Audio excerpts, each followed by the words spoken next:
Earlier today, the princess releasing an apology for editing a photo that was supposed to put an end to weeks of speculation about her health. Instead, it only added more fuel to the conspiracy fire.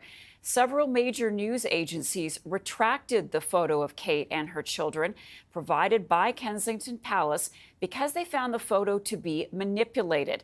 Many online noticed inconsistencies in parts of the photo, like Princess Charlotte's hand seen here. Now, Kate saying she is sorry for any confusion, calling herself an amateur photographer who experimented with editing the photo. CTV's Scott Hurst is joining me now with the very latest on this. Scott, there seems to be no shortage of controversial theories out there. What is the latest this morning around this photo that was released with the intention of sort of calming the fires? It was supposed to calm the fire about all the speculation over Princess Catherine's health. It was supposed to be put out as a nice photo of her family on Mother's Day in the UK. But as you mentioned, all of this is just adding more fuel to the fire. Initially, the photo being taken down by major news organizations. And then today, Princess Catherine admitting that she was the one that did a little bit of editing, a little bit of photoshopping.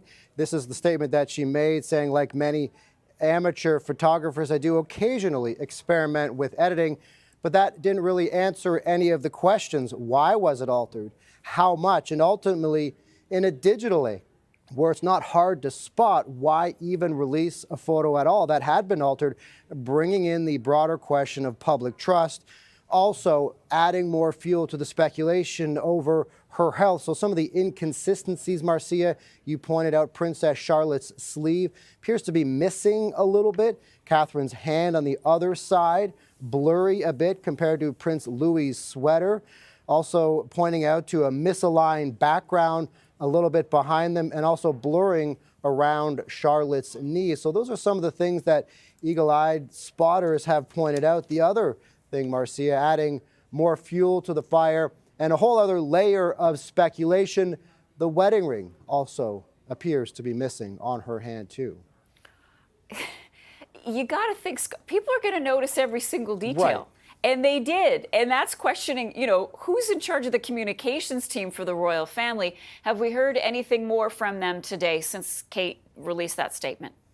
The royal family has not said anything, did not say anything initially, and won't be putting out anything more at this time. Princess Catherine's statement stands as is at the moment, admitting that she was the one that did the editing. But as you mentioned, it really calls into question the public relations side of this, the communications side of this in a digital age where this stuff can be found pretty quickly. This stuff can be spotted pretty easily. And there is a whole big speculation about fake images, artificial intelligence, and being able to manipulate photos and putting them out there like they're the likeness that they are. So it really does call into question the public relations side of this, the communications team that decided to put it out. Did it get past anybody else? It really goes back to those questions about how much was it altered? Why was it altered? And ultimately, when this digital age, when we can all see this, why was it put out in the first place when it was intended to be a nice photo on Mother's Day in the UK, and also, as you mentioned, Marcia, calm speculation over her health. We haven't seen Catherine in the public eye in many months since the abdominal surgery. We had heard from the palace that she wasn't going to be in the public eye on official royal duty since at least until after Easter coming up. And then this photo comes out, and then all the inaccuracies in the photo are pointed out. So a lot of questions swirling, even her response this morning kind of adding more fuel to the fire because ultimately not answering those important questions that a lot of people are looking for.